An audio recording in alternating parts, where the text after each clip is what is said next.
அனைவருக்கும் வணக்கம். நாம் இந்த வீடியோவில் பார்க்கக்கூடியது என்னென்னு பார்த்தீங்கன்னா 9th சயின்ஸ் யூனிட் நம்பர் 22 நுண்ணுயிரிகளின் உலகம், வேர்ல்ட் ஆஃப் மைக்ரோப்ஸ். இந்த உலகமே பார்த்திங்கன்னா நுண்ணுயிரிகளால் நிரம்பி இருக்கு. சரிங்களா? கண்ணுக்கு தெரியாத, நமக்கு கண்ணுக்கு தெரிந்த உயிரினங்களே எண்ணில் அடங்காதது. அதை தவிர்த்து இன்னும் நிறைய நுண்ணுயிர்கள் நம்முடைய உலகத்தில் வாழ்ந்துக்கிட்டு இருக்குது. அது எப்படின்னு பார்த்தீங்கன்னா வைரஸ்களாகவோ, பாக்டீரியங்களாகவோ, பூஞ்சைகளாகவோ, புரோட்டோசோவாக்களாகவோ, இது மாதிரி நிறைய வழியில் வாழ்ந்துக்கிட்டு இருக்கு. அந்த நுண்ணுயிரிகளை பற்றி படிக்கிறது தான் இந்த பாடத்துடைய நோக்கம். சரிங்களா? நோய்கள் அப்படின்ற ஒரு பிரிவின் கீழே இந்த நுண்ணுயிரிகள் உலகம் வரும். ஸோ இந்த பாடத்தை படிக்க வேண்டியது அவசியம். இந்த ஃபஸ்ட்டு வீடியோவில் நம்ம பார்க்கக்கூடியது பார்த்திங்கன்னா ஒரு இன்ட்ரொடக்ஷன் தான். என்ன இன்ட்ரொடக்ஷன் பார்த்திங்கன்னா, வைரஸ்னால் என்னது, அதனுடைய ப்ராப்பர்ட்டிஸ் என்னது, பாக்டீரியான்னு என்னது, அதனுடைய ப்ராப்பர்ட்டிஸ் என்னது, பூஞ்சைகள்னு என்னது, பிரியான்கள்னால் என்னது, ஸோ அந்த மாதிரி என்னது அந்த மாதிரி விஷயங்களை தான் பார்க்க போகிறோம். ஸோ ரெண்டாவது வீடியோவில் வந்து ரொம்ப ரொம்ப இம்பார்ட்டன்ட். ஸோ அப்போ முதல் வீடியோவில் ஒன் வேர்ட்ஸ் இல்லையான்னு அவாய்ட் பண்ணிடாதீங்க. ஏன்னா அதுலேயும் நிறைய ஒன் வேர்ட்ஸ் இருக்குது. சரிங்களா? நல்லா ப்ரிப்பேர் பண்ணணும். சரிங்களா? ஓகே, வாங்க நம்முடைய இப்போ பாடத்துக்கு கடந்து போகலாம். நுண்ணுயிரியல், மைக்ரோபயாலஜி, இந்த வார்த்தை பார்த்திங்கன்னா ஒரு க்ரீக் வேர்டு, கிரேக்க வார்த்தை. இது மீனிங் நல்லா கவனிங்க. மைக்ரோஸ் அப்படின்னா ஸ்மால்னு அர்த்தம், நுண்ணியன்னு அர்த்தம். பயோஸ் அப்படின்றது என்னென்னு பார்த்தீங்கன்னா லைஃப் பியரிங், உயிருள்ள அப்படின்னு அர்த்தம். அதாவது உயிருள்ள நுண்ணுயிரிகள் ஏறக்குறைய. லாஜின்றது படிப்பு, இது நம்ம ஏற்கனவே ஓரளவு தெரிஞ்சிருக்கோம். லாஜின்றது படிப்பு. ஓகேங்களா? ஓகே, அப்போ இந்த 3 வார்த்தையை மைண்டில் வச்சுக்கோங்க. சுருக்கமாக சொல்லப்போனால் மைக்ரோபயாலஜி அப்படின்றது எந்த மொழிச்சொல் அப்படின்னு கேட்டாங்கன்னா க்ரீக் வேர்ட். மைக்ரோஸ்ன்றது ஸ்மால், பயாஸ்ன்றது லைஃப் பியரிங், அதாவது உயிருள்ள அப்படின்னு அர்த்தம். சரிங்களா? ரைட், ஓகேங்க. இப்போ இந்த இதோடைய பேசிக்ஸ், அந்த வார்த்தைக்கு அர்த்தம். ஓகே, நுண்ணுயிரிகளுக்கு உதாரணமாக மைக்ரோப்ஸுக்கு வந்து எக்ஸாம்பிள்ஸ் என்ன சொல்லலாம்னா பாக்டீரியாக்கள், வைரஸ்கள், பூஞ்சைகள், அதாவது நுண்ணோக்கியால் காணக்கூடிய பாசிகள், சரிங்களா, ஃபங்ஸ், புரோட்டிஸ்ட்டுகள், இந்த மாதிரி விஷயமெல்லாம் பார்த்திங்கன்னா த டைப்ஸ் ஆஃப் மைக்ரோப்ஸ். இது எல்லாத்தையும் பற்றி தான் இந்த பாடத்தில் நம்ம படிக்க போகிறோம். ஓகே, இப்போ பாக்டீரியங்கள் அப்படின்றது என்னன்னு பார்த்தீங்கன்னா இதான் டெஃபினிஷன். பாக்டீரியாக்கள் நுண்ணிய ஒரு செல் உடைய உட்கரு மற்றும் பிற செல் நுண்ணுறுப்புகள் அற்ற ப்ரோகேரியாட்டிக் உயிரினங்கள். இதுக்கு பேர் தான் பார்த்தீங்கன்னா பாக்டீரியா. ஸோ ப்ரோகேரியாட்டிக்னா ஒரு செல் உயிரினங்கள் அர்த்தம். சரிங்களா? Bacteria are microscopic single cell prokaryotic organism without nucleus and other cell organelles. ஓகேங்களா? இந்த பாக்டீரியாக்களுடைய நீளம், லெங்த் எவ்வளோ இருக்குன்னு பார்த்தீங்கன்னா 1 to 10 மைக்ரோமீட்டர்ஸ். மைக்ரோமீட்டர் என்ன எப்படி எழுதுவீங்க? 10 எழுதுறப்ப 10⁻⁻6ன்னு எழுதுவோம்னு நினைக்கிறேன். சரிங்களா? ஆமாம், 10⁻⁻6. ஓகே, அப்போ 1 முதல் 10 மைக்ரோமீட்டருக்கும் கம்மியாக இருக்கும் நீளம். அகலம் பார்த்திங்கன்னா 0.2 to 1 மைக்ரோமீட்டர் தான் இருக்கும். ரொம்ப ரொம்ப ரொம்ப கம்மி. அப்போ நீளம் அகலம் பார்த்து வச்சுக்கோங்க. அது கேட்க வாய்ப்பு இருக்குது. ஸோ இந்த மாதிரி கேள்விகள் எதில் கேட்பாங்கன்னா, இப்போ பாக்டீரியாக்களை பற்றிய கூற்றுகளில் தவறானது எது அல்லது கூற்று காரணம், அந்த மாதிரி வினாக்களில் இந்த மாதிரி வினா வரும். அதனால் எந்த ஒரு ஸ்டேட்மெண்ட்டையும் மிஸ் பண்ணிடக்கூடாது. ஸோ நீள அகலத்துடைய அளவுகளை நோட் பண்ணி வச்சுக்கோங்க. ஓகே, இது டிஸ்பிளேஸ்மெண்ட் ஆகலாம், டிஸ்பிளேஸ்மெண்ட் இல்லாமலே இருக்கலாம். எது? பாக்டீரியாக்கள். ஓகே, அடுத்து பார்த்தீங்கன்னா இடம்பெயராது. ஓகே, ஒருவேளை டிஸ்பிளேஸ்மெண்ட் ஆகுதுன்னா அது எதனால் டிஸ்பிளேஸ்மெண்ட் ஆகும் பார்த்தீங்கன்னா அதில் இருக்கக்கூடிய கசை இலைகள் மூலமாக இது டிஸ்பிளேஸ்மெண்ட் ஆகும். இப்போ பாக்டீரியங்கள் மோட்டல் ஆர் நான் மோட்டல் 2 விதமாக இருக்கும். ஸோ அது மோட்டலாக இருக்கிறதுக்கு காரணம் அந்த என்ன ஸ்ட்ரக்சர்னு பார்த்தீங்கன்னா ஃப்ளாஜெல்லா. அதுக்கு பேர் ஃப்ளாஜெல்லா, FLAGELLA, ஃப்ளாஜெல்லா. இதுக்கு பேர் கசை இலைகள். அடுத்த விஷயம் என்னன்னு பார்த்தீங்கன்னா பாக்டீரியாக்களுடைய வடிவங்கள் மொத்தம் 3 வடிவத்தில் இருக்கும். ஒவ்வொன்றுக்கு ஒரு பேர் இருக்குது. ஒன்று பேசிலஸ்னு ஒரு பேர், இன்னொன்று காக்கைகள்னு ஒரு பேர், இன்னொன்று ஸ்பைரலும் ஒரு பேர். பேசிலஸ் அப்படின்றது பார்த்திங்கன்னா கோல் வடிவம், காக்கைகள்ன்றது கோல வடிவம். ஸ்பைரில்லம் அப்படின்றது பார்த்திங்கன்னா ஸ்பைரல் எப்படி இருக்கும், அப்படி பார்த்தீங்கன்னா வளைஞ்சு வளைஞ்சு இருக்கும், இந்த திருகு மாதிரி இருக்கும். ஸோ அது இந்த மொத்தம் 3 வடிவம். இப்போ கோல் வடிவத்துக்கு என்ன பேர், கோல் வடிவம்னா ராடு வடிவம் பேசிலஸ். இன்னொன்று கோல வடிவம் ஸ்பியர் ஷேப்பில் இருந்துச்சுன்னா அதுக்கு பேர் காக்கஸ், தமிழில் காக்கைகள், ஆங்கிலத்தில் காக்கஸ். அடுத்து ஸ்பைரல் பார்த்திங்கன்னா ஸ்பைரல் ஷேப்பில் இருந்துச்சுன்னா அதுக்கு பேர் ஸ்பைரில்லம். ஸோ இந்த 3 மட்டும் பார்த்துங்க, என்னென்ன வடிவம் என்னென்ன பேர். உள்ளே இருக்கிறத டீட்டெயில் நீங்கள் ரீட் பண்ணிட்டு பார்த்துட்டா போதும், இல்லை நான் சொன்னது பார்த்தாலே, நம்ம சொன்னது மட்டும் மைண்டில் வச்சுட்டா கூட போதும். இந்த பாக்டீரியாக்கள், இந்த நுண்ணுயிர்கள், இது எல்லாத்தையுமே பார்க்கக்கூடிய பொருள் என்னன்னு பார்த்தீங்கன்னா நுண்ணோக்கி தான், மைக்ரோஸ்கோப் தான். இந்த மைக்ரோஸ்கோப்பை வந்து வடிவமைச்சது யாருன்னு பார்த்தீங்கன்னா அவர் பேர் Anton van Leeuwenhoek. Anton van Leeuwenhoek, the first microbiologist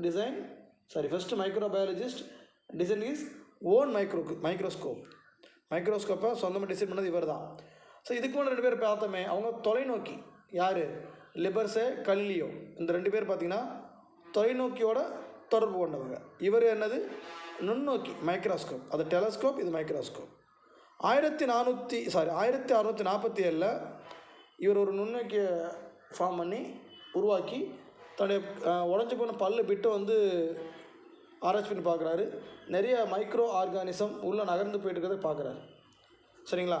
இப்போ பார்த்தீங்கன்னா கண்ணுக்கு தெரியாத எண்ணற்ற மைக்ரோப்ஸ் எங்கே இருக்குது, நம்முடைய சுற்றி இருக்குன்னு சொல்கிறத ஒரு முடிவுக்கு வராரு. எதன் மூலமாக, நம்முடைய இந்த மைக்ரோஸ்கோப்பிக் மூலமாக. பாக்டீரியா என்னென்னு பார்த்தாச்சு, பாக்டீரியாவுடைய வடிவங்கள் பார்த்தாச்சு. இப்போ நான் பார்க்கக்கூடிய பார்த்திங்கன்னா அதனுடைய ஸ்ட்ரக்சர், அமைப்பு. இதில் தாங்க ஸ்டேட்மெண்ட் கொஸ்டின் அதிகமாக வர வாய்ப்பு இருக்குது. சரிங்களா? அதையும் சொல்லிடுறேன். பாக்டீரியா செல்லானது செல் ஜவ்வினை கொண்டுள்ளது. பாக்டீரியா செல் என்ன இருக்குது, செல் சவ்வு இருக்குது. பாக்டீரியல் செல் கேஸ் செல் மெம்பரான். எதனால் இது கவர் ஆகிருக்குன்னு பார்த்தீங்கன்னா பாருங்கள், இந்த ஜவ்வானது உறுதியான செல் சுவரால், அடுத்து எங்கே இருக்கும், மேலே இங்கே வந்துடணும், மூடப்பட்டு காணப்படுகிறது. நல்லா பார்த்திங்கன்னா அதுக்கு மேலே ஒரு மெம்பரானால் கவர் ஆகிருக்கு அந்த, ஓகேங்களா? பாக்டீரியாவுடைய செல் சுவர் ஒரு நல்ல மெம்பரானில் கவர் ஆகிருக்கு. ஓகே. சில பாக்டீரியங்கள் செல் சுவரினை பற்றி பல கூட்டு சர்க்கரைகளால் உருவான கூடுதலான மெல்லிய படலம் போன்ற அமைப்பு பாதுகாப்பிற்கு காணப்படுகிறது. எக்ஸ்ட்ரா இன்னொரு மெம்பரான்ஸ் இருக்குது, அதனுடைய சேஃப்டிக்காக அது பயன்படுது. அதுக்கு பேர் என்னன்னு பார்த்தீங்கன்னா கேப்சியூல். அதுக்கு பேர் என்னது, கேப்சியூல். மறந்துடாதீங்கப்பா, கேப்சியூல். அதாவது the cell wall there is an additional semi productive layer called capsule. இது எதனால் உருவாக்கியிருப்பாங்க, மேடப் ஆஃப் பாலிசாக்கரைட்ஸ், பல கூட்டு சர்க்கரைகளால் உருவாக்கப்பட்டது. இதுக்கு உள்ளே பார்த்தீங்கன்னா உள்ளக்கூடிய பிளாஸ்மா படலமானது சைட்டோபிளாசத்தையும் தெளிவற்ற உட்கருவு, இந்த வார்த்தை முக்கியம். உட்கரு எப்படி இருக்குது, தெளிவில்லாமல் இருக்குது. நியூக்ளியாய்டு தெளிவில்லாமல் இருக்குது. ஸோ ஆங்கிலத்தில் சொல்கிறப்ப இன்சிபியன்ட் நியூக்ளியஸ் அப்படின்வாங்க. சைட்டோபிளாசம் ஓகே, உள்ள சைட்டோபிளாசம் இருக்கிறது ஓகே, உட்கரு வந்து தெளிவில்லாமல் இருக்குது, இன்சிபியன்ட் நியூக்ளியஸ். ஓகே. அடுத்து பார்த்தீங்கன்னா இதுக்குள்ளே ரைபோசோம்களையும் மற்றும் மரபணு பொருளாகிய டிஎன்ஏவும் இதுக்குள்ளே இருக்குது. சைட்டோபிளாசம் இருக்குது, உட்கரு இருக்குது, அதுக்கப்புறம் பார்த்தீங்கன்னா ரைபோசோம் இருக்குது, டிஎன்ஏ இருக்குது. சரிங்களா? இந்த ரைபோசோம்கள் எப்படி ஆக்ட் பண்ணுதுன்னு பார்த்தீங்கன்னா புரத உற்பத்திக்கான மையங்களாக செயல்படுது. இது மிக முக்கியமான பாயிண்ட். இப்போ பாக்டீரியாவில் உள்ள ரைபோசோம்கள் டேஸ் உற்பத்திக்கான மையங்களாக திகழ்கிறது, புரத உற்பத்திக்கான மையங்களாக திகழ்கிறது. Ribosomes are the site of protein synthesis. Okay. அடுத்த முக்கியமான விஷயம் பாருங்கள், இதுக்குள்ளே என்ன கிடையாது, உள்ளுறுப்புகள் கிடையாது. பாக்டீரியங்கள் சவினால் சொல்லப்பட்ட உள்ளுறுப்புகள் காணப்படவில்லை. இதனோடு பிளாஸ்மிடுகள் என அழைக்கப்படும், நோட் பண்ணுங்கள், பிளாஸ்மிடுகள் என அழைக்கப்படும் சிறிய கூடுதலான வட்டமான குரோமோசோமல் டிஎன்ஏ ஒன்று சைட்டோபிளாசத்தில் காணப்படுகிறது. பிளாஸ்மிடுகள் எதில் காணப்படுகிறது, பாக்டீரியங்களில் தான். சரிங்களா? அதாவது இது எங்கே காணப்படுதுன்னா கூடுதலான வட்டமான குரோமோசோமல் டிஎன்ஏ ஒன்று சைட்டோபிளாசத்தில் காணப்படுகிறது. எங்கே இருக்குது, இந்த பிளாஸ்மிடுகள் சைட்டோபிளாஸில் காணப்படுது. இந்த அமைப்பு கொஞ்சம் வார்த்தைகள் கடினமாக இருந்தாலும் நீங்கள் படிச்சு தான் ஆகணும். ஏன்னா அதை எக்ஸாமில் அப்படியே கேட்பான்.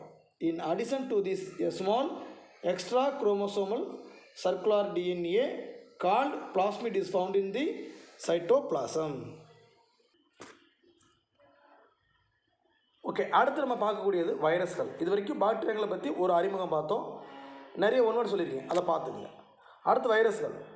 இந்த வைரஸ்ன்ற இந்த வார்த்தை ஒரு லட்டின் வேர்டு. ஏற்கனவே ஒரு பார்த்தோம், என்னது? மைக்ரோபயாலஜி.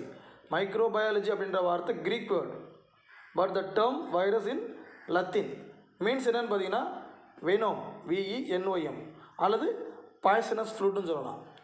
வெனோம் சொல்லலாம், அல்லது பாய்சனஸ் ஃப்ளூட்டுன்னு சொல்லலாம். நச்சு அல்லது விஷத்தன்மையுடைய திரவம் அப்படி சொல்லலாம். இதுக்கு மீனிங் என்னப்பா? நச்சு அல்லது விஷத்தன்மையுடைய திரவம். உங்களுக்கு ஒரு சுவாரஸ்யமான விஷயம் சொல்கிறேன். வைரஸ்களுக்கு இணையான தமிழ் சொல் தெரியுமா யாருக்காவது? தெரியாட்டி நோட் பண்ணிக்கோங்க. தீ நுண்மம். வைரஸ்க்கு சரியான தமிழ் சொல் தீ நுண்மம். தெரிஞ்சு வச்சுக்கோங்க, சரிங்களா? ஒரு சில வித்தியாசமான வார்த்தைகளுக்கு தெரிஞ்சு வச்சுக்கிறது நல்லது. தீ நுண்மம் அப்போ என்ன அர்த்தம் தெரியுங்களா? தீங்கி விளைவிக்கக்கூடிய நுண்ணிய பொருள்னு அர்த்தம்.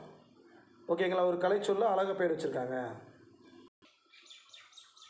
இந்த வைரஸை சுற்றி பார்த்தீங்கன்னா புரோட்டீன் தான் கவர் ஆகிருக்கும். எது கவர் ஆகிருக்கும்? புரோட்டீன் ஃபுல்லாக கவர் ஆகிருக்கும். அதில் என்னென்னா மொத்தம் 2 விதமான விஷயங்கள் இருக்கும். ஒன்று RNA இருக்கும், அல்லது DNA இருக்கும். ஒன்று RNA இருக்கும், அல்லது DNA. RNA DNA அதனுடைய விரிவாக்கம் ஃபுல் ஃபார்மை தெரிஞ்சு வச்சுக்கோங்க, சரிங்களா? Ribo nucleic acid, deoxyribo nucleic acid. Okay, இதில் இந்த நியூக்ளிக் அமிலம் பார்த்தீங்கன்னா DNAவாகவோ அல்லது RNAவோ இருக்கும், சரிங்களா? ஸோ டிஎன்ஏல இருக்கிறதுக்கு உதாரணம் பார்த்தீங்கன்னா T4 பாக்டீரியா பேஸ், பாக்டீரியாங்களை தாக்கும் பாக்டீரியாங்கள் இது, சரிங்களா? அடுத்து இது என்னென்னு பார்த்தீங்கன்னா அடுத்த RNA இருக்கிறதுக்கு உதாரணம் TMV, டொபாக்கோ மொசைக் வைரஸ், புகையிலை பல்வண்ண வைரஸ். ஸோ 2 உதாரணத்தையும் பார்த்து வச்சுக்கோங்க. அடுத்து இதில் இருக்கக்கூடிய ஒரு எளிய ஒரு சிம்பிள் ஒரு பார்ட்டிகளுக்கு பேர் என்னென்னு பார்த்தீங்கன்னா வீரியான் அல்லது வீரியான்னு சொல்லலாம், விரியான்னு சொல்லலாம். எப்படி இருக்குது? A simple virus particle is often called a virion. இப்போனா என்ன அர்த்தம்னு பாருங்கள். இது ரொம்ப ரொம்ப அளவில் கம்மி, ஆனால் அதிகமாக நோய்களை பரப்பக்கூடியது வீரியான். அதே நேரத்தில் பார்த்தீங்கன்னா அதே நேரத்தில் உயிருள்ள செல்களில் மட்டும்தான் அது வளரும். அதையும் பார்த்துங்க. எப்படி வளரும்? உயிருள்ள செல்களில் மட்டும்தான் வளரும். They grow and multiply only in living cells. இதனுடைய நீள அகலம் பாருங்கள். மொத்தமே பார்த்தீங்கன்னா 18 முதல் 400 நானோமீட்டர் தான் இருக்கும். நானோமீட்டர்ன்றது 10⁻⁻⁹. ஏற்கனவே பார்த்தது பாக்டீரியா 10⁻⁻⁶ அதாவது மைக்ரோமீட்டரில் பார்த்தோம். இது நானோமீட்டர். அப்போ ரொம்ப ரொம்ப கம்மியான ஒரு விஷயம். இவை தாவரங்கள், விலங்குகள், மனிதர்கள் மற்றும் பாக்டீரியாக்களில் வாழ்கின்றன. ஏன்னா இதில் தான் உயிருள்ள செல்கள் இருக்குது, அதில் தான் வாழ்கின்றன. ஈஸியாக பார்த்தீங்கன்னா ஒரு உயிரிலிருந்து இன்னொரு உயிருக்கு என்ன ஆயிரும்? ஈஸியாக பரவிடும். ஒரு உயிரிலிருந்து இன்னொரு உயிருக்கு ஈஸியாக பரவிடும். இப்போ பார்த்தீங்கன்னா உலகத்தையே ஆட்டி படைச்சிட்டு இருக்க நோய் என்ன நோய்? கொரோனா. அது ஒரு வைரஸ். ஈஸியாக ஒரு ஆள் இன்னொரு பரவிடுறதா? அந்த மாதிரி தான், சரிங்களா? ஈஸியாக ஒரு உயிரிலிருந்து இன்னொரு உயிருக்கு பரவிடும். They can be easily transmitted from one host to another. அடுத்த வரி ரொம்ப ரொம்ப முக்கியங்க. வைரஸ்கள் பார்த்தீங்கன்னா உயிருள்ள பண்புகளையும் வெளிப்படுத்தும், உயிரற்ற பண்புகளையும் வெளிப்படுத்தும். லிவிங் செல்ஸ் ப்ராப்பர்ட்டியும் வெளிப்படுத்தும், உயிரில்லாத செல்களுடைய ப்ராப்பர்ட்டியும் இது வெளிப்படுத்தும். இதில் இருக்க ஸ்பெஷல் கேஸ் இதுதான். Viruses exhibit both living and non living characters. வைரஸ்க்கு மட்டும்தான் அது உண்டு. உயிரோடு இருக்கிறதா செத்து போச்சுன்னு கூட கண்டுபிடிக்க முடியாது. அந்த அளவுக்கு அதில் பார்த்தீங்கன்னா அந்த பண்புகள் இருக்கும். ஓகே, அதோடைய ப்ராப்பர்ட்டிஸ் பார்ப்போம். ப்ராப்பர்ட்டிஸில் முதல் பாயிண்ட் அதுக்கு ஏற்கனவே பார்த்துட்டோம். அந்த நியூக்ளிக் அமிலத்தில் என்ன இருக்கும்? DNA இருக்கும் அல்லது RNA இருக்கும். இதுதான் first point. They have the nucleic acid, DNA or RNA. ரெண்டாவது பாயிண்ட் பார்த்துட்டோம். இது என்ன ரெண்டாவது பாயிண்ட்? உயிருள்ள செல்லில் பெருக்கமடையும். இது பார்த்துட்டோம் இல்லைங்களா? They can multiply in the living cells of the host. மூணாவது, இந்த வைரஸ்கள் ஒரு குறிப்பிட்ட ஓம்புயிரிலேயே தாக்கும். பர்டிகுலராக ஒரு சில பேர்த்த தான் இதை தாக்கும். ஒரு சில பேர்னா ஆட்களில் ஓம்புயிர் அப்படி சொல்கிறேன். They can attack specific host. இப்போ பார்த்தது எல்லாமே பார்த்தீங்கன்னா லிவிங் கேரக்டர்ஸ் ஆஃப் வைரஸ், அதாவது உயிருள்ள செல்கள் இருக்கக்கூடிய பண்புகள் பார்த்துட்டோம். இல்லை உயிரற்ற செல்களாக இருந்தால் அதனுடைய பண்புகள் எப்படி இருக்கும், இது ரெண்டையும் பார்த்து வச்சுக்கோங்கப்பா. அதாவது ப்ராப்பர்ட்டியை கொடுத்துட்டு டேட்டா ஸ்டேட்மெண்ட்டை கொடுத்தோன்னா மாட்டிக்க போகிறோம். ஸோ நல்லா பார்த்துக்குங்க. வைரஸ்கள் ஓம்புயிர்களுக்கு வெளியே காணப்படும். எங்கே இருக்குமா? ஓம்புயிருக்கு வெளியே இருக்குமா, மந்தமாக இருக்குமா? அதாவது virus remains are inert material outside their host, அந்த அவுட் ஆஃப் கோஸ்ட் அந்த ஓம்புயிருக்கு வெளியில் இருக்கும். அடுத்து பார்த்தீங்கன்னா செல் சவ்வு கிடையாது, செல் சுவரும் கிடையாது, மெம்பரான்ஸும் இல்லை, எதுவுமே கிடையாது. செல் சவ்வு கிடையாது, செல் சுவர் கிடையாது. They are devoid of cell membrane and cell wall. Right. அதே மாதிரி பார்த்தீங்கன்னா நுண்ணுறுப்புகள் அப்படின்றாங்கள, அதுக்குள்ளே இருக்கக்கூடிய நுண்ணுறுப்புகள், அதில் ரைபோசோம்கள், மைட்டோகாண்ட்ரியா அதில் இருக்கிறதில்ல. எதில்? உயிரற்ற செல்களில் என்னென்ன இருக்கிறதில்ல? ஒன்று ரிபோசோம், இன்னொன்று மைட்டோகாண்ட்ரியா. ஓகேங்களா? Viruses are devoid of cellular organelles like ribosome and mitochondria. சரிங்களா? இன்னொன்று last point is very very important. ஒரு மாதிரி கேட்டிருந்தான், வைரஸ்கள் என்ன பண்ண முடியும்? கிறிஸ்டலைஸ் பண்ண முடியும். They can be crystallised. வைரஸ்களை படிகப்படுத்த முடியும். அடுத்து பார்த்தீங்கன்னா types of virus. The types of virus is very very important. First one is தாவர வைரஸ்கள், பிளான்ட் வைரஸஸ். சரிங்களா? அதாவது தாவரத்தை தாக்கி நோய்களை உண்டாக்கும். அதனுடைய எக்ஸாம்பிள்ஸை மட்டும் பார்த்து வச்சுருங்க. என்னென்னு பார்த்தீங்கன்னா, ஒன்று புகையிலை மொசைக் வைரஸ் டிஎம்பி, அடுத்து காலிஃப்ளவர் மொசைக் வைரஸ், இன்னொன்று உருளைக்கிழங்கு வைரஸ். ஸோ இந்த மூணும் பார்த்தீங்கன்னா தாவர வைரஸ்களுக்கு உதாரணம். என்னென்னாங்க? Tobacco mosaic virus, cauliflower mosaic virus, potato virus. இப்போ தாவரங்களை தாக்குறதுக்கு வைரஸ்கள் இருக்குன்னா விலங்குகளை தாக்குறதுக்கு வைரஸ்கள் இருக்குது. அது என்னென்னு பார்த்துட்டிங்கன்னா, ஒன்று அடினோ வைரஸ், இன்னொன்று ரெட்ரோ வைரஸ், ஹெச்ஐவி அதை தான் உண்டாக்கும். அடுத்து இன்ஃப்ளூயன்ஸா வைரஸ், அடுத்து பார்த்திங்கன்னா ஃபோலியோ வைரஸ். இதெல்லாம் பார்த்திங்கன்னா என்னது? விலங்குகளை தாக்கக்கூடிய வைரஸ் நோய்கள். இதில் எதை சேர்த்துக்கலாம்? கொரோனா வைரஸ் கூட சேர்த்துக்கலாம். சரிங்களா? Okay. Viruses are categorised as given below. எதில்? Animal virus. Example adeno virus, retro virus, influenza virus, polio virus. அடுத்து பார்த்திங்கன்னா பாக்டீரியா வைரஸ். தாவர வைரஸ், விலங்கு வைரஸ் ஓகே. பாக்டீரியா வைரஸ் பாக்டீரியாங்களையும் தாக்கிவிடும். பாக்டீரியாக்களையும் தாக்கி நோய்களை உண்டாக்கும். இதுக்கு பேர் பாக்டீரியோஃபேஜ்கள். பேர் தான் பாக்டீரியோஃபேஜுங்க, ஆனால் வைரஸுங்க இதுக்கு பேர் மாற்றிடாதீங்க. பாக்டீரியாவினை தாக்கி பாதிப்பை உண்டாக்கும். இதுக்கு பேர் என்னென்னா T4 பாக்டீரியா பேஜ் அப்படின்வாங்க. எப்படி சொல்லுவாங்க? T4 பாக்டீரியா பேஜ் அப்படின்வாங்க. Viruses that infect bacterial cells. Example T4 bacteria phage. Okay. இதில் பாருங்கள், அந்த நானோமீட்டர்லாம் கொடுத்துருக்காங்க. இப்போ நோட் பண்ணிக்கிங்க. இது தனியாக ஒரு பாயிண்ட்டாக இல்லை, பட் அந்த படத்துக்கு மேலே கொடுத்துருக்காங்க. 80 × 225 நானோமீட்டர் இவ்வளோ தான் இருக்கும். சரிங்களா? ஓகே. அதை பார்த்துங்க. நீளம் கம்மி, அகலம் கொஞ்சம் கூட. ஓகே. இந்த மேலும் அறிந்து கொள்வோம் பாருங்கள். இதில் ஒரு முக்கியமான விஷயம் இருக்குது. ஏற்கனவே வீரியான் அப்படின்றது ஒரு இது பார்த்துருக்கோம். வீரியான்றது பார்த்துருக்கோம். இப்போ இந்த இடத்துல பார்த்தீங்கன்னா வைரஸில் உள்ள புரத உரை அற்ற புரத உரை அற்ற தீங்களிக்கும் ஆர்என்ஏக்கு பேர் வீராய்டுன்னு சொல்கிறாங்க. வீரியான் வேறு, வீராய்டு வேறு. ரெண்டையும் ஒன்றா போட்டு குழப்பிக்க வேண்டாம். வீரியான் வேறு, வீராய்டு வேறு.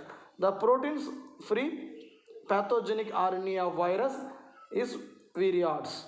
தே are found in plant cell. இது எங்கே காணப்படும்? தாவரத்தில் காணப்படும். அதுக்கு நோய்களை உண்டாக்கும். நம்ம நெக்ஸ்ட்டு பார்க்கக்கூடியது பார்த்திங்கன்னா பூஞ்சைகள், ஃபங்கை பார்த்துட்ருக்கோம். ஃபங்கை இதில் பார்த்திங்கன்னா விஷயங்கள் பார்த்திங்கன்னா, அதாவது பேராகிராஃப் ஒரே ஒரு பேராகிராஃப் தான், ஆனால் நிறைய அதில் ஒன் வேர்ட்ஸ் இருக்குது. ஸோ கவனமாக பாருங்கள். பூஞ்சைகள் அப்படின்றது பார்த்திங்கன்னா ஒரு பச்சையமற்ற ஒரு உயிரினம். என்னற்ற உயிரினம்? பச்சையமற்ற உயிரினம். The lack chlorophyll hence depends on the living or dead host. ஒன்று உயிருள்ள பொருள் இருக்கும், அல்லது இறந்த பொருளில் ஒட்டி தான் காணப்படும். எதுக்காக? ஃபார் தயர் நியூட்ரிஷனல் நீட்ஸ், அதோடய உணவு தேவைக்காக அதில் சார்ந்து காணப்படும். சரிங்களா? இப்படி உயிருள்ள அந்த ஓம்புயிரில் இருந்தால் அதுக்கு பேர் ஒட்டுண்ணிகள், பேராசைட்ஸ் அப்படின்வாங்க. Fungi living on living host are called parasites. அப்படி இல்லாமல் நான் லிவிங் ஹோஸ்ட்டாக இருந்துச்சுன்னா, அதாவது டெட் ஆர்கானிக் மேட்டரில் இருந்துச்சுன்னா அதுக்கு பேர் சாப்ரோபைட்ஸ். நம்ம தமிழ் என்ன சொல்லுவோம், சாருண்ணின்டுவோம். உயிருள்ள விஷயத்தில் இருந்துச்சுன்னா அதுக்கு பேர் ஒட்டுண்ணி, இறந்து போன விஷயத்தில் இருந்துச்சுன்னா அதுக்கு பேர் சாருண்ணி. பேராசைட்ஸ், சாப்ரோபைட்ஸ் ரெண்டுக்கும் டிஃப்ரென்ஸை நல்லா பார்த்து வச்சுங்க. பூஞ்சைகளின் உடலத்துக்கு பேர், த பாடி ஆஃப் த ஃபங்கஸ், அதுக்கு பேர் என்ன தெரியுங்களா, தாலஸ். இது கேட்கப்பட்ட கேள்வி. என்ன கேள்வி? கேட்கப்பட்ட கேள்வி. கொஞ்சம் நல்லா கவனமாக பாருங்கள், எது இம்பார்ட்டண்ட்டாக நோட் பண்ணியிருக்கேன் பார்த்துக்குங்க. செகண்ட் பேரால் எல்லா லைனுமே இம்பார்ட்டன்ட் தான். ஏன் பார்த்தீங்கன்னா அதில் இருக்க நீல அகலம் முதல் கொடுத்துருப்பாங்க 1 முதல் 5 மைக்ரோமீட்டர். அப்போ வைரஸை காட்டும் பாக்டீரியா காட்டும் கொஞ்சம் பெருசு தான் இது, 10⁻⁶. ஓகே, இது கோள வடிவத்தில் உள்ளன. எந்த ஷேப்பில் இருக்கும்? ஸ்பியர் ஷேப்பில் இருக்கும். கசையிலைகள் கிடையாது, ஃப்ளாஜெல்லா கிடையாது. அதனால் இது என்ன ஆகாது, மோட்டல் ஆகாது, மூவ் ஆகாது. சரிங்களா, நான் மோட்டலாக தான் இருக்கும். ஓகே, பலசல் உயிர்களின் அமைப்பில் தாலஸ் என்பது மைசீலியம். இப்போ சாதாரணமாக ஒரு ஃபங்கையுடைய பாடி என்ன சொல்லுவோம், தாலஸ்ன்னுவோம். பட் பலசல் உயிரிகள் அமைப்பில் அதுக்கு பேர் என்னன்னு பார்த்தீங்கன்னா மைசீலியம். மைசீலியம்ன்றது என்னன்னு பார்த்தீங்கன்னா பல நுண்ணிய நூல் வடிவ ஹைஃபே என்ற இலைகளின் தொகுப்பு. ஹைஃபேன்றது நிறையன்னு அர்த்தம். ஹைஃபானா சிங்குலர், ஹைஃபானா சிங்குலர், ஹைஃபே அப்படின்றது பார்த்தீங்கன்னா ப்ளூரல். ஸோ ரெண்டையும் நல்லா பார்த்து வச்சுக்கணும்ப்பா. அதாவது in the case of the multicellular forms thallus is called the mycelium. இப்போ மைசீலியம் என்னது? Complex of several thin filaments called hyphae. சிங்குலராக இருந்தால் ஹைஃபா. இந்த ஹைஃபா பார்த்தீங்கன்னா இந்த ஹைஃபா சைஸும் கொடுத்துருக்காங்க 5லேருந்து 10 மைக்ரோமீட்டர். மேலே பார்த்தா அந்த அளவு காட்டிலும் இது அது கொஞ்சம் அதிகமானது. 5 முதல் 10 மைக்ரோமீட்டர் அகல முடியாது. சரிங்களா? ஓகே, இதில் பார்த்தீங்கன்னா புரோட்டோபிளாசம் இருக்கும், செல் நுண்ணுறுப்பும் இருக்கும், ரெண்டுமே உள்ளே இருக்குங்க. அதையும் கொஞ்சம் நீங்கள் பார்த்துக்கணும். நம்ம மேலே பார்த்த ஹைஃபேக்கள் இருக்குது பார்த்தீங்களா, இது செல் சுவரால் பிரிக்கப்பட்டிருக்கும். இந்த செல் சுவர் பார்த்தீங்கன்னா செல்லோஸ் அல்லது கைட்டின் அப்படின்ற பொருளால் ஆக்கப்பட்டிருக்கும். இது நம்ம ஆல்ரெடி படிச்சிருப்போம், பழைய பாடப்புத்தகங்களே படிச்சிருப்போம் இந்த கைட்டின்றது. சரிங்களா? பூஞ்சையின் செல் உடலம் டேஸ் என்ற பொருளால் மூடப்பட்டுள்ளது. பூஞ்சையின் செல் சுவர் டேஸ் என்ற பொருளால் மூடப்பட்டுள்ளதுன்னு கேட்டாங்கன்னா செல்லுலோஸ் அல்லது கைட்டின். ஸோ நல்லா பார்த்துங்கப்பா, cellulose or chitin. Cell wall is made up of cellulose or chitin. CHITIN. இந்த ஃபங்க்ஸ் பார்த்தீங்கன்னா எல்லா வழியிலையுமே என்ன பண்ணோம்னா இனப்பெருக்கம் பண்ணும், இந்த ரீப்ரொடக்டிவ் பண்ணும். எந்த வழியெல்லாம் பாருங்கள். ஃபஸ்ட் ஒன் பார்த்தீங்கன்னா பைனரி ஃபிஷன், உடல் வழி இனப்பெருக்கம்.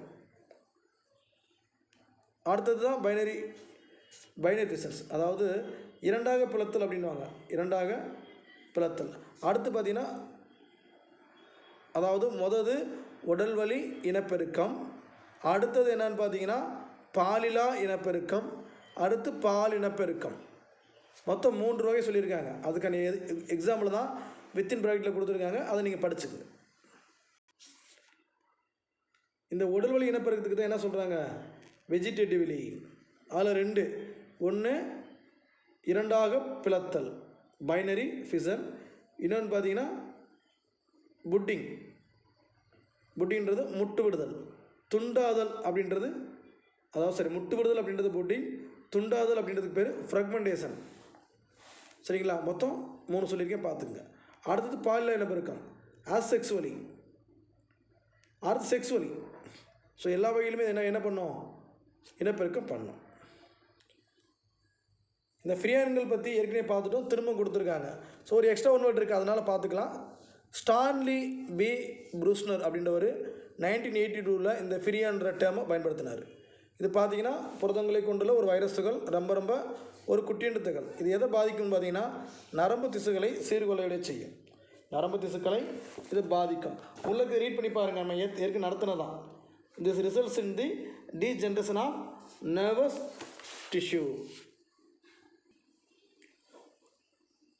இதுவரைக்கும் நம்ம பார்த்தது எல்லாமே ஒவ்வொன்றும் அவனோட இன்ட்ரடக்ஷன் பார்த்துட்டே வந்தோம்.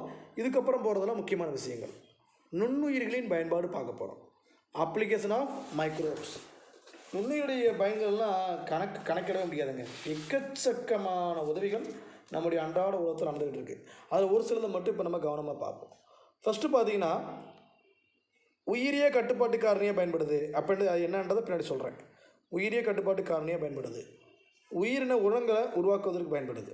உயிரின உரங்களை உருவாக்குறதுக்கு பயன்படுது. இதனால தான் இதுக்கு பேர் என்னன்னு பார்த்தீங்கன்னா உயிரியல் துப்புரவாளர்கள். இதுக்கு பேர் என்ன பேர் சொல்கிறாங்க? உயிரியல் துப்புரவாளர்கள்னு ஒரு பேரும் சொல்கிறாங்க. ஸோ நல்லா பார்த்துங்கப்பா. ரொம்ப ரொம்ப இம்பார்ட்டண்டான டேர்ம்ஸ் எல்லாமே கொஞ்சம் கவனமாக பாருங்கள். Okay. Microbes play an important role in agriculture as biocontrol agents and biofertilizers. சரிங்களா? இப்போ நிறைய சைக்கிளிங்கில் பயன்படும். கார்பன் சுழற்சி, நைட்ரஜன் சுழற்சி, ஆக்சிஜன் சுழற்சி. நான் கூட உங்களுக்கு கார்பன் சுழற்சி நடத்தியிருப்பேன். சயின்ஸ் சிம்பிளில் இந்த வீடியோ யூடியூப்பில் இருக்கும், பார்த்துங்க. ஸோ இந்த மாதிரி எல்லா சுழற்சிகளுக்கும் இந்த மைக்ரோப்ஸ் தான் காரணம். இப்போ ரைசோபியம் வந்து பார்த்திங்கன்னா இந்த வேர் முடிச்சுகளில் இருக்கும் பார்த்தீங்களா, அதாவது நைட்ரஜனை நிலைப்படுத்துதல், அது நடைபெறுவதற்கு நுண்ணுயிர்கள் தான் தேவை. அந்த நிலத்தில் அந்த நுண்ணுயிர்கள் இருக்கணும். சரிங்களா? அந்த நுண்ணுயிர்கள் தான் பார்த்திங்கன்னா வளிமண்டலத்தில் இருக்கிற நைட்ரஜனை ஃபிக்ஸ் பண்ணும். நைட்ரஜன் ஃபிக்சேஷன் படிச்சிருப்பீங்க. அதுக்கு காரணம் இந்த மைக்ரோப்ஸ் தான். அடுத்து பார்த்திங்கன்னா ஃபெர்டிலைசர்ஸ் உருவாக்கத்துலேயும் ரொம்ப ரொம்ப இம்பார்ட்டன்ட் ரோல் பண்ணும். அதில் உதாரணம் மட்டும் பார்த்துங்க, மற்றதெல்லாம் நார்மலானது தான். அதாவது இந்த நைட்ரஜன் ஃபிக்சேஷன் அந்த மாதிரி விஷயத்து தான் பயன்படும். அது எது பயன்படுதுன்னு மட்டும் பார்த்துங்க. ஒன்று அசிட்டோஃபேக்டர், நைட்ரோசோமோனஸ், நாஸ்டாக். இதெல்லாம் பார்த்திங்கன்னா தனித்து வாழும். கூட்டீர் வாழ்க்கையில் பார்த்திங்கன்னா ரைசோபியம், ஃப்ராங்கியா இதெல்லாம் பயன்படும். இது எல்லாமே பார்த்திங்கன்னா பயோ ஃபெர்டிலைசர்ஸ் உருவாக்குறதுல பயன்படக்கூடிய மைக்ரோப்ஸ். அடுத்து உயிரிய கட்டுப்பாட்டு காரணி. நான் அந்த நடத்திருப்பே சொன்னேன், அது பின்னாடி வரப்போ சொல்கிறேன் அப்படின்னு சொல்லியிருந்தேன். ஸோ உயிரிய கட்டுப்பாட்டு காரணினா என்ன அது அப்படின்னா, இந்த தாவரங்களுக்கு தீங்கு விளைவிக்கக்கூடிய, நோயினை உண்டாக்கக்கூடிய அந்த விஷயத்தையும் பூச்சிகளை கண்ட்ரோல் பண்ணக்கூடிய மைக்ரோப்ஸ். பூச்சிகள் பார்த்திங்களா, அதெல்லாம் கண்ட்ரோல் பண்ணக்கூடிய அந்த மைக்ரோப்ஸ் பேர் தான் பார்த்திங்கன்னா உயிரிய கட்டுப்பாட்டு காரணிகள். ரொம்ப ரொம்ப ஒரு important role in the agriculture. எப்படி பயன்படுதுன்னு பார்த்தீங்கன்னா, microorganisms used for controlling harmful or pathogenic organism and pests of plants are called as biocontrol agents. சரிங்களா? ஓகே. இது என்ன சொல்லுவாங்கன்னா பயோ பெஸ்டிசைடு. ஒரு உதாரணத்துக்கு பார்த்தீங்கன்னா பேசிலஸ் துரிஞ்சியன்ஸ் அப்படின்ற பிடி அப்படின்வாங்க. பேசிலஸ் துரிஞ்சியன்ஸ் அப்படின்ற பாக்டீரியத்தில் கிரைப் புரோட்டீன் அப்படின்ற கிரைப் புரதம் அப்படின்ற ஒரு புரதம் இருக்குது. இந்த புரதம் பார்த்திங்கன்னா நச்சுத்தன்மையுடையது. இதனுடைய ஸ்போர்களை எடுத்து என்ன பண்ணுவாங்கன்னா பையில் போட்டு விற்பாங்க. அதை தான் நம்முடைய உரக்கடையில் வாங்கிட்டு வருவாங்க. வாங்கிட்டு வந்து தண்ணியோடு கரைச்சி அந்த பூச்சிகள் வரக்கூடிய அந்த தாவரத்தின் மீது தெளிச்சாங்கன்னா என்ன ஆயிரும், அந்த பூச்சிகள் செத்து போயிடும். இதுக்கு தான் என்ன சொன்னாங்கன்னா இதை பயோ ஃபெர்டிலைசர் அப்படின்றாங்க. என்ன ஸ்போர்கள்? பேசிலன்ஸ் துரிஞ்சியன்ஸ், பிடி அப்படின்வாங்க. பி போட்டு டாட் போட்டு துரிஞ்சியன்சிஸ் அப்படின்வாங்க. ஓகே. அடுத்து பார்த்தீங்கன்னா இண்டஸ்ட்ரியிலையும் பார்த்தீங்கன்னா மைக்ரோப்ஸுடைய யூஸ்ஃபுல் பார்த்தீங்கன்னா ரொம்ப ரொம்ப ரொம்ப அதிகம். ஃபஸ்ட்டு பார்த்தீங்கன்னா நொதிக்க வைக்கப்பட்ட பானங்கள், ப்ரொடக்ஷன்ஸ் ஆஃப் ஃபெர்மெண்டட் பீவரேஜ். அதாவது நொதிக்க வைத்த பானம்னா பார்த்தீங்கன்னா பீரு, இந்த பிராந்தி, விஸ்கி, ஒயின் எல்லாமே பார்த்தீங்கன்னா மைக்ரோப்ஸுடைய உதவி இல்லாமல் இதெல்லாம் தயாரிக்க முடியாது. சரிங்களா?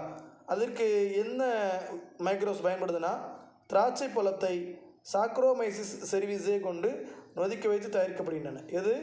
ஒயின் தயாரிக்கிறதே எதுலேருந்து தான்? திராட்சையில் இருந்து தான். சரிங்களா? நொதிக்க வைக்கப்பட்ட பானங்கள் அந்த கிரேப்ஸில் இருந்து தான் பார்த்தீங்கன்னா இது எடுக்கிறாங்க. Beverage like wine are produced by fermentation of grape fruits by saccharomyces cerevisiae. Okay. அடுத்து பார்த்தீங்கன்னா காஃபி, தேயிலை, புகையிலை இது எல்லாத்தையுமே பதப்படுத்துறது. சரிங்களா? அதாவது என்ன சொல்லுவாங்கன்னா க்யூரிங் அப்படின்வாங்க. Curing of coffee beans, tea leaves and tobacco leaves. சரிங்களா? இதை பதப்படுத்துறதுக்கு பயன்படக்கூடிய அந்த பாக்டீரியத்துக்கு பேர் பேசிலஸ் மெக்காடெரியம். இது பார்த்து நல்ல ஒரு ஸ்மெல்லை கொடுக்கும். ஸ்மெல்லிங் ஏஜென்ட் மாதிரி நல்ல ஒரு மனத்தை நமக்கு கொடுக்கும். அடுத்து நம்ம எங்கிட்டாவது இந்த மலை பிரதேசங்களில் போனோம்னா இந்த பண்ணைக்காடு, கொடைக்கானலில் பண்ணைக்காடு, சிறுமலை. இப்போ நான் இருக்கக்கூடிய அந்த திண்டுக்கல் மாவட்டத்திலே பார்த்திங்கன்னா இந்த 2 மலைகள் இருக்குது. இதில் அந்த லைன் கிராஸ் பண்ணாலே அந்த காஃபி ஸ்மெல்லை வந்து நம்ம வந்து ஃபீல் பண்ண முடியும். ஏன்னா அது ஒரு this gives the special aroma. அந்த பதப்படுத்தக்கூடிய அந்த விஷயம், அந்த கட்டடங்கள் நம்முடைய ரோடு மேலேயே இருக்கும். நம்ம கிராஸ் பண்ணுறப்பே அந்த காற்றெல்லாம் அந்த ஸ்மெல் வரும், அந்த அரோமா இது வரும், அந்த ஸ்மெல் வரும். This gives the special aroma. அடுத்து பார்த்தீங்கன்னா தயிர் தயாரித்தல். தயிர் வந்து பார்த்திங்கன்னா புளிக்க வைக்கிறோம். புளிக்க வைக்கிறோம்னு என்ன அர்த்தம்? அதில் மைக்ரோப்ஸை வளர விடுறோம்னு அர்த்தம், நுண்ணுயிரிகளை வளர விடுறோம்னு அர்த்தம். அதுக்கு காரணமான அந்த சிற்றினங்களுக்கு பேர் என்னென்னு பார்த்தீங்கன்னா லாக்டோபாசிலஸ் பாக்டீரியா அப்படின்வாங்க. Lactobacillus bacteria. ஸோ அதை அண்டர்லைன் பண்ணிக்கோங்க. ஸோ இது எல்லாமே ரொம்ப ரொம்ப முக்கியமான ஒன்று எடுப்பா பார்க்குறது எல்லாமே. அடுத்து பார்த்திங்கன்னா கரிம அமிலங்கள், நொதிகள், வைட்டமின்கள் தயாரித்தல். ஆமாம், இப்போ இதையும் தயாரிப்பாங்க. Productions of organic acid, enzymes and vitamins. இதுக்கு இதில் பார்த்தீங்கன்னா oxalic acid, acetic acid, citric acid, இது எல்லாமே ஆஸ்பர்ஜில்லஸ் நைக்கர் அப்படின்ற ஃபங்க்ஷன் இருந்தால் தயாரிக்கிறாங்க. வித்தியாசமான விஷயமாக பாருங்கள். ஆக்சாலிக் அமிலம், அசிட்டிக் அமிலம், சிட்ரிக் அமிலம், இது எல்லாமே கரிம அமிலம். சரிங்களா? இந்த கரிம அமிலம் நினைப்பா, கரிம அமிலம் கனிம அமிலம் இருக்கு நடத்தியிருக்கேன். Organic acid, inorganic acid. உயிருள்ள பொருள் வந்து எடுக்கிறது எல்லாமே என்னதான், எல்லாமே பார்த்தீங்கன்னா கரிம அமிலம், ஆர்கானிக். சரிங்களா? Okay. Oxalic acid, acetic acid, citric acid, இந்த மூணுமே பார்த்தீங்கன்னா ஆஸ்பர்ஜில்லஸ் நைக்கர்ன்ற ஃபங்க்ஷன் வந்து எடுக்கிறதுனால பூஞ்சைன்றது பார்த்திங்கன்னா ஒரு உயிருள்ள தாவரம் தான், தாவர வகையில் ஒரு வகை அப்படின்னு வச்சுக்கோங்க. அப்படின்றப்ப இது கரிம அமிலம் தான். அடுத்து லிபேஸ், இன்வடேஸ், புரோட்டியேஸ் மற்றும் குளுக்கோஸ் ஆக்சிடேஸ் போன்ற என்சைம்களும் இந்த மைக்ரோப்ஸ்லேருந்து பெறப்படுது. சரிங்களா? அதேமாதிரி ஈஸ்ட்டுகள் விட்டமின் பி காம்ப்ளெக்ஸை தயாரிக்கக்கூடிய இம்பார்ட்டன்ட் சோர்ஸாக இருக்குது. எது? ஈஸ்ட்டுகள். இதையும் நோட் பண்ணிங்கப்பா. விட்டமின் பி கூட்டுப்பொருட்களை அதிகம் உற்பத்தி செய்யும் ஆதாரங்களாக எது காணப்படுகிறது கேட்டாங்கன்னா ஈஸ்ட்டுகள் எழுத தெரியணும். இதெல்லாம் ரொம்ப ரொம்ப இம்பார்ட்டன்ட், நல்லா பார்த்துங்க. ஈஸ்ட்டுகள் எதுக்கு பயன்படுது அப்படின்னு கேட்க வாய்ப்புகள் உண்டு. எதுக்குங்க பயன்படுது? அதாவது yeasts are rich sources of vitamin B complex. அடுத்து பார்த்தீங்கன்னா மெடிசன்ஸ்லேயும் இந்த மைக்ரோப்ஸ் இருக்குது. Microbes in medicine. First antibiotic, தடுப்பான்கள் அப்படின்வாங்க, அல்லது தடுப்பு மருந்துகள் அப்படின்வாங்க. ஆன்டிபயாட்டிக் இது என்ன பண்ணுவாங்க பார்த்தீங்கன்னா நுண்ணுயிரிகளை கொல்வதன் மூலமாகவோ அல்லது செயல்படாத வகையில் ஆக்குவதன் மூலமாகவோ தயாரிக்கப்படுவது தான் தடுப்பாங்க. இப்போ நுண்ணுயிரிகள் என்ன பண்ணுவாங்கன்னா கொன்றுவாங்க, கொன்று மருந்து தயாரிக்கிறது. அல்லது என்ன பண்ணுவாங்கன்னா அதோடைய செயல்திறன் இல்லாமல் ஆக்கிடுவாங்க, அந்த வீரியத்தை குறைச்சிருவாங்க, அந்த நோய் உண்டாக்குற வீரியத்தை குறைச்சிருவாங்க. இப்போ ரீசெண்டாக கேள்விப்பட்டிருப்போம், கொரோனா வைரஸுக்கு இந்த பிளாஸ்மாவில் இருந்து சிகிச்சை கொடுக்குறாங்கலாம் கேள்விப்பட்டிருப்போம். இப்போ என்ன பண்ணுறதுன்னா அந்த கொரோனா வைரஸையே கொன்று அதையே மருந்தை பயன்படுத்தினா சரியாகும் அப்படின்வாங்க. சரிங்களா? இதுக்கு பேர் என்னென்னு பார்த்தீங்கன்னா ஆன்டிபயாட்டிக் அப்படின்வாங்க. சரிங்களா? 2 வகையில், ஒன்று நுண்ணுயிர்களை கொல்வதன் மூலமோ அல்லது செயல்படாத தன்மையுடையவர்களாக ஆக்குவதன் மூலமாகவோ. அப்போ என்ன அர்த்தம்? நோய் உண்டாக்கும் வீரியத்தை குறைக்கிறது மூலமாகவோ தயாரிக்கக்கூடிய அந்த பொருட்களுக்கு பேர் தடுப்பான்கள் அல்லது தடுப்பு மருந்துகள். These are metabolic product of micro organism which in very low concentration are inhibitory or detrimental to other microbes. Okay. மன்னிக்கும் மாணவர்களே, இப்போ நான் சொன்ன ஆங்கில வார்த்தைகள் பார்த்திங்கன்னா எதற்கானதுன்னு பார்த்தீங்கன்னா அடுத்து நம்ம நடத்தக்கூடிய இதுக்கானது. கீழே இருக்குது பார்த்தீங்களா, அதாவது நுண்ணுயிர் எதிர்ப்பொருள்கள், அதற்கான சொல்லிட்டேன். இப்போ திரும்ப ஒரு முறை சொல்ல நல்லா கவனிங்க. திரும்ப ஒரு முறை சொல்கிறேன். தடுப்பான்கள் அல்லது தடுப்பு மருந்துகள் அப்படின்றது என்னென்னு பார்த்தீங்கன்னா நுண்ணுயிர்களை கொல்றதன் மூலமாகவோ அல்லது செயல்படாத தன்மைகளாக ஆக்கிறது மூலமாகவோ தயாரிக்கப்படக்கூடியது. அப்படின்னா என்ன அர்த்தம் பார்த்தீங்கன்னா அந்த நோய் உண்டாக்குற வீரியத்தை குறைக்கிறது. இது ஆங்கிலத்தில் என்ன சொல்லுவாங்கன்னா வேக்சின் அப்படின்வாங்க. சரிங்களா? நான் மாற்றி சொல்லிட்டேன், ஆன்டிபயோட்டிக் சொல்லிட்டு மாற்றிக்கிங்க. Vaccines these are prepared by killing or making the microbes inactive, அது அட்டென்யூட்டட் அப்படின்வாங்க. These inactive microbes are unable to cause disease but stimulate the body to produce antibodies against the antigen in the microbes. இது என்ன பண்ணும்னா அந்த பொருளுக்கு எதிராக உயிரினத்தின் உடலில், அதாவது அந்த நுண்ணுயிரில் காணப்படுகிற ஆன்டிஜனுக்கு எதிராக, அந்த நுண்ணுயிரில் எந்த ஆன்டிஜன் இருக்கோ, நோயை உண்டாக்கக்கூடிய ஆன்டிஜன் இருக்கோ, அதற்கு ஆப்போசிட்டாக ஆன்டிபாடியாக நம்முடைய உடம்புல உருவாக்கிறோம். சரிங்களா? அதாவது அந்த நோய் எதிர்ப்பு சக்தியை நம்முடைய உடம்புல உருவாக்கும். சரிங்களா? அதுக்கு பேர் தான் பார்த்தீங்கன்னா என்ன பார்த்தோம் மேலே? வேக்சின்ஸ், தடுப்பு மருந்துகள். குழப்பிடாதீங்கப்பா. ஓகே, நானும் லைட்டாக தடுமாறிட்டேன், பார்த்துங்க. அடுத்து கீழே பார்த்தீங்கன்னா அடுத்து பார்க்கக்கூடியது என்னென்னா நுண்ணுயிரி எதிர்ப்பொருள்கள். இதுக்கு பேர் தான் ஆன்டிபயாட்டிக். ஸோ அப்படின்னு என்னது ஆன்டிபயாட்டிக்னா என்னது? அந்த நுண்ணுயிருடைய வளர்சிதை மாற்றம் இருக்கும் இல்லைங்களா, மெட்டபாலிசம், அதனால் உருவாகக்கூடிய பொருட்களுக்கு பேர் தான் நுண்ணுயிரி எதிர்பொருள்கள். மேலே இருக்கிறது கொல்றது அல்லது அதோடைய ஆற்றல் இல்லாமக்கிறது. இந்த ரெண்டு தான் மேலே பார்த்த வேக்சின்ஸ், தடுப்பு மருந்துகள்ன்றது. பட் நுண்ணுயிரி எதிர்ப்பொருள்கள் ஆன்டிபயாட்டிக்ன்றது பார்த்திங்கன்னா அந்த மெட்டாபாலிசத்தால், அந்த மைக்ரோ ஆர்கானிஸ்டுடைய மெட்டாபாலிசத்தால் உருவாக்கக்கூடிய பொருட்கள். These are metabolic products of microorganism which in very low concentration are inhibitory or detrimental to other microbes. இப்போ 1929 பார்த்தீங்கன்னா அலெக்சாண்டர் ஃப்ளெமிங் இப்படி தான் கண்டுபிடிச்சார் ஒரு ஆன்டிபயோட்டிக் மருந்தை. என்னது? பெனிசிலின். எதுலேருந்து எடுத்தா தெரியுங்களா? அவர் பெனிசிலின் நொட்டேட்டம் அப்படின்ற ஒரு ஃபங்க்ஷன்லேருந்து எடுத்திருப்பார். சரிங்களா? ஓகே, இதை எடுத்து ப்ரிப்பேர் பண்ணி அதை பார்த்தீங்கன்னா மனிதர்களுக்கு கொடுத்தார். சரிங்களா? இந்த ஆன்டிபாடிஸ் எந்தெந்த மாதிரி நோய்கள்லாம் காப்பாற்றுதுன்னு பாருங்கள். ஒன்று வாந்தி பேதி, அதாவது காலரா. அடுத்து தொண்டை அடைப்பான், டிப்திரியா, நிமோனியா, டைஃபாய்டு. இது எல்லாத்தையுமே பார்த்தீங்கன்னா இந்த ஆன்டிபயாட்டிக் மருந்துகள் தான் பயன்படுது. ஸோ அதையும் நம்ம எதில் வச்சுக்கணும்? மைண்டில் வச்சுக்கணும். In human beings antibiotics R used to control infectious disease like cholera, diphtheria, pneumonia, typhoid. சில வேக்சின்ஸுடைய டேபிள் கொடுத்துருக்காங்க பாருங்கள், நோய் தடுப்பான்கள். இந்த டேபிள் மிக மிக மிக முக்கியம். அந்த டைப்ஸ் ஆஃப், கொஞ்சம் வெயிட் பண்ணுங்கள், டைப்ஸ் ஆஃப் வேக்சின் கொடுத்துட்டாங்க. அதுக்கப்புறம் பார்த்தீங்கன்னா நேம் ஆஃப் த வேக்சின் கொடுத்துட்டாங்க. அப்புறம் டிசீஸ் கொடுத்துருக்காங்க. டைப்ஸ் ஆஃப் வேக்சின் அப்படின்றதுல பார்த்தீங்கன்னா உயிருள்ள நோய் உண்டாக்கும் வீரியம் குறைக்கப்பட்டவை. உயிரோடு தான் இருக்குது, ஆனால் வீரியத்தை குறைச்சிருக்காங்க. ஏறக்குறைய பார்த்தீங்கன்னா லைவ் பட் அட்டுனேட்டட் அந்த மாதிரி இருக்கிறதுல 2 உதாரணம் சொல்லியிருக்காங்க. ஒன்று எம்எம்ஆர். எம்எம்ஆருக்கு ஃபுல் ஃபார்ம் என்ன தெரியுங்களா? Measles, mumps and rubella. அது தமிழில் கொடுத்துருக்காங்க. தட்டம்மை, பொண்ணுக்கு வீங்கி, ரூபெல்லா. இந்த 3 சேர்ந்தது தான் எம்எம்ஆர் அப்படின்றது. குழந்தைகளுக்கு இந்த ஊசி போடுறதை நம்ம பார்த்துருப்போம். அடுத்து பார்த்திங்கன்னா பிசிஜி, பிறந்த குழந்தைக்கு முதலில் போடப்படும் தடுப்பூசி. The first vaccine to the infants. எதுப்பா? BCG, bacillus Calmette Guerin. இது எதுக்காக போடப்படுகிறது தெரியுங்களா? காசு நோய்க்கு போடக்கூடிய ஒரு வேக்சின். அதுக்கு அடுத்து பாருங்கள், ஆன்டிஜன் இல்லாதது, ஆன்டிஜனை ரிமூவ் பண்ணது, கில்டு ஆன்டிஜன். ஆன்டிஜன் நீக்கிட்டா என்ன அர்த்தம்? அதில் இருக்கிற ஆன்டிஜனை கொண்டுட்டாங்கன்னு அர்த்தம், இன்ஆக்டிவேட்டட். அப்படி பண்ணுறப்ப அது அந்த பொருள் எது மருந்தாக பயன்படுதுன்னு பார்த்தீங்கன்னா ஐபிவி. ஐபிவின்றது என்னென்னு பார்த்தீங்களா? IPV, inactivated polio virus. செயல்படாத polio virus, inactivated polio virus, அதுதான் ஐபிவின்றாங்க. இது எது கொடுக்குறாங்க? போலியோ நோய்க்கு கொடுக்குறாங்க. போலியோன்றது தமிழ் சொல், இளம்பிள்ளை வாதம், மறந்துடாதீங்க.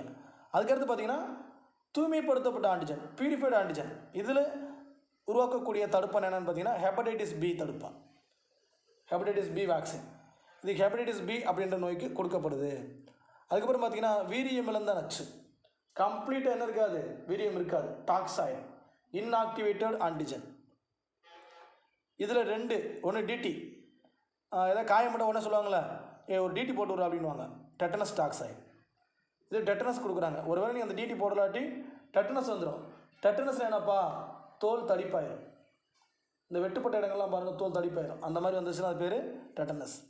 அடுத்து diphtheria toxoid, diphtheria toxoid, DT அப்படின்வாங்க. டிடி வேறு, டிடி வேறு. இது என்னென்னு பார்த்தீங்கன்னா தொண்டை அடைப்பான் நோய்க்கு பயன்படுத்தக்கூடிய ஒரு வேக்சின், டிப்தீரியா. டிப்தீரியாவுக்கு தமிழ் சொல் தொண்டை அடைப்பான். இப்போ இதில் எப்படி வேணாலும் கேள்வி கேட்க முடியும். நான் ஒரு கேள்வி கேட்குறேன் பாருங்கள். எப்படி கேட்பாங்கன்னா, நார்மலாக கேட்குற கேள்வி எனக்கு எப்படி கேட்கலாம்? காச நோய்க்கு கொடுக்கப்படும் வேக்சின் என்னன்னு கேட்கலாம், தடுப்பு மருந்து என்னன்னு கேட்கலாம். பிசிஜி, பிறந்த குழந்தைக்கு கொடுக்கப்படும் தடுப்பூசினால் பிசிஜி. இது எளிமையான வேணாம்.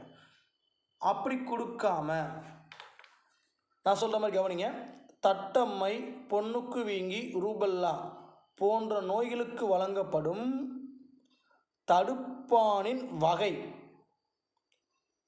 அதாவது வீரியம் குறைக்கப்பட்டவை, செயல்படாத தடுப்பான், தூய்மைப்படுத்தப்பட்ட தடுப்பான், இவற்றில் வீரியம் இருந்த நச்சு. இந்த மாதிரி கேட்டால் ஸோ குரூப் 2 லெவலில் இந்த மாதிரி தான் கேட்பாங்க. நான் அதனால தான் டேபிளில் வந்து உங்களுக்கு விலாவரியாக சொன்னேன். ஸோ நல்லா பார்த்துங்க, இந்த டேபிளில் லெஃப்ட் ரைட் வாங்கிருங்க. அப்படி என்ன அர்த்தம்? காசு கொடுத்து வாங்குறதில்ல, நல்லா படிச்சுக்கணும். ஓகே, அடுத்து இப்போ வேக்சின் பார்த்துட்டோம். அதே மாதிரி ஆன்டிபயோட்டிக் பார்த்துட்டோம். ஆன்டிபயோட்டிக் 2 மட்டும் கொடுத்துருக்காங்க. ஒன்று பாக்டீரியாவில் உருவாக்கப்படுகிற ஆன்டிபயோட்டிக், இன்னொன்று பூஞ்சையில் உருவாக்குறது. பாக்டீரியாவில் பார்த்தீங்கன்னா ஸ்ட்ரெப்டோமைசிஸ் கிரிசிஸ் அப்படின்ற ஒரு நுண்ணுயிரிலிருந்து ஸ்ட்ரெப்டோமைசின் உருவாக்குறாங்க. ஸ்ட்ரெப்டோமைசிஸ் எரித்ரியஸிலிருந்து பார்த்தீங்கன்னா எரித்ரோமைசின் உருவாக்குறாங்க. பேசிலஸ் சப்டிலஸிலிருந்து பேசிட்டஸின் உருவாக்குறாங்க. இப்போ ஏறக்குறைய பார்த்தீங்கன்னா நுண்ணுயிரி நுண்ணுயிரி பெயரும் எதிர்பொருளுடைய பெயரும் ஒரே மாதிரி தான் இருக்குது. இந்த மைக்ரோ ஆர்கனிஸுடைய நேமும் அதில் வரக்கூடிய ஆன்டிபயோட்டிக்குடைய நேமும் ஒரே மாதிரி தான் இருக்குது. ஸோ ஈஸியாக கண்டுபிடிச்சிடலாம். பாருங்களேன், எல்லாம் ரீட் பண்ணி பாருங்கள், ஈஸியாக புரிஞ்சிடும். அதனால தான் நான் வேகமாக ரீட் பண்ணுறேன். பூஞ்சை பெனிசிலியம் நொட்டேட்டம் பார்த்தீங்கன்னா பெனிசிலின், செபலோஸ்போரியம் அக்ரிமோனியம்ன்றது செபலோஸ்போரியம். அதனால் இதை ஜஸ்ட் நீங்கள் ரீட் பண்ணாலே போதும். இந்த டேபிள் அவ்வளோ இம்பார்ட்டன்ஸ் இல்லை, பட் ஜஸ்ட் தெரிஞ்சு வச்சுங்க. பட் இதில் ஒரு கேள்வி நான் கேட்குறேன் பாருங்கள், உங்களை வந்து ஒரு சிந்திக்கக்கூடிய அளவில் கேட்குறேன். இப்போ எப்படின்னு பாருங்கள். கீழ்கண்ட ஒரு நுண்ணுயிரி, கீழ்கண்ட ஒரு எதிர்பொருள், நுண்ணுயிரி எதிர்பொருள், கீழ்கண்ட ஒரு நுண்ணுயிரி எதிர்பொருள் பாக்டீரியாவினால் உருவாக்கப்பட்டது அல்ல. அதாவது கீழ்கண்ட ஒரு நுண்ணுயிர் எதிர்பொருள் பாக்டீரியா நுண்ணுயிரிகளால் உருவாக்கப்பட்டது அல்ல. Streptomycin, bacitracin, cephalosporin, erythromycin. மாட்டிட்டோமா? எளிமையான டேபிள் தான் மாட்டிக்கும். அப்போ எது இதெல்லாம் பாக்டீரியா, எது இதெல்லாம் பூஞ்சைன்னு பார்த்துக்கோ. ஏன்னா செபலோஸ்போரின்றது என்னென்னா பூஞ்சை. பெனிசிலின் பூஞ்சை உங்களுக்கு தெரியும், டக்குன்னு போட்டுருவீங்க. பட் அவன் எப்படி கேட்பான்? செபலோஸ்போரின் போய் பூஞ்சையை கொடுத்துருப்பான். அப்போ மேலே இருக்க 3மே பாக்டீரியாவினால் உண்டாக்கக்கூடிய ஆன்டிபயோட்டிக் மருந்துகள். பட் செபலோஸ்போரின்றது பார்த்தீங்கன்னா பூஞ்சையால் உருவாக்கப்படுகிற ஆன்டிபயோட்டிக் மெடிசன் அப்படின்றத நீங்கள் தெரிஞ்சுக்கணும். ஒரு டேபிள் இருந்து எப்படியெல்லாம் கேள்வி வைக்க முடியுன்றதை நீங்களும் முயற்சி பண்ணுங்கள். சரிங்களா? ஓகே மாணவர்களே, இது வரைக்கும் இப்போ பார்த்த வரைக்கும் ஃபஸ்ட் வீடியோ பார்ட் 1.